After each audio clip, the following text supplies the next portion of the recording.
আসসালামু আলাইকুম, মনি ভিলেজ কুকিংয়ে সবাইকে স্বাগত।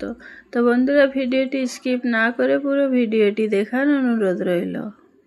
তো বন্ধুরা, আজ শুক্রবার জুম্মার দিন, ঘরে গরুর গোস্ত ছাড়া কি ঘর মানায়? তো চলো গরুর গোস্তটা আমি কেটে নিই। তো সুন্দর করে গরুর গোস্তটাকে আমি কেটে নিচ্ছি। এখানে আমি উনানের মধ্যে কড়া বসিয়ে দিয়েছি, সরষের তেল দিয়ে দিলাম, গোটা গরম মশলা তেজপাতা ফোড়ন দিয়ে দিলাম, পেঁয়াজ কুচি দিয়ে দিলাম, দিয়ে পেঁয়াজটাকে ভালো করে ভেজে নেব।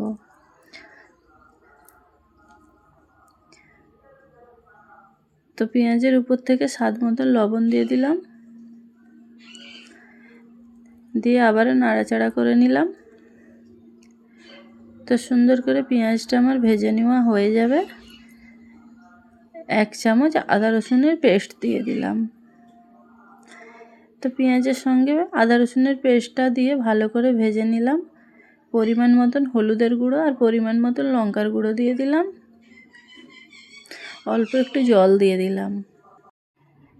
তো মশলা থেকে তেল আলাদা হয়ে গেছে। এরপর আমি গরুর গোস্তটা দিয়ে দিলাম। তো গরুর গোস্তটা দিয়ে আমি ভালো করে কষিয়ে নেব। তো বন্ধুরা, ভিডিওটি দেখতে দেখতে অবশ্যই একটা লাইক করে ফেলুন। তো আমার গরুর গোস্তটা 15 থেকে 20 মিনিট উনানে আমি কষিয়ে নেব।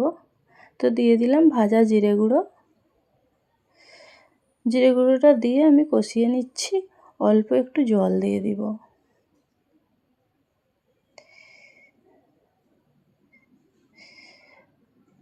তো আমি মিট মশলা দিয়ে দিলাম। তো গরুর গোস্তর কালারটা চেঞ্জ হয়ে যাবে, ততক্ষণ অবধি আমি কষিয়ে নেব। তো গোস্ত থেকে তেল আলাদা হয়ে গেছে, আমার গোস্তর কালারও চেঞ্জ হয়ে গেছে। এরপর আমি প্রেসার কুকারের মধ্যে ঢেলে নিচ্ছি। আমি কড়ার মধ্যে জল দিয়ে দিব।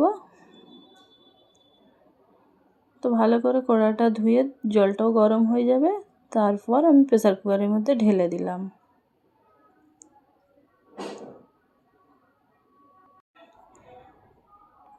নাড়াচাড়া করে নিলাম।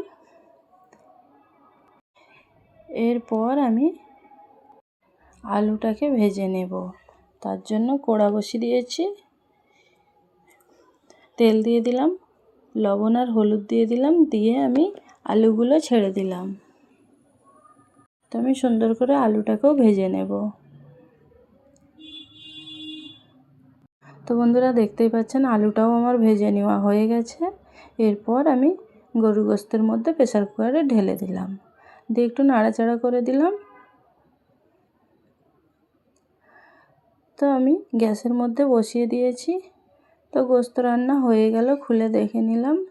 তো বন্ধুরা, গরুর গোস্তের কালারটা দেখুন, মাশাআল্লাহ খুব সুন্দর আসছে।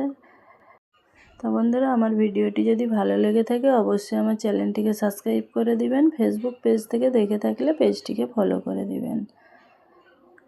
এতক্ষণ আমার ভিডিওর সঙ্গে থাকার জন্য সুন্দর একটি কমেন্টস করবেন। আজকের মতো সুস্থ থাকুন, ভালো থাকুন, বাই বাই, আল্লাহ হাফেজ।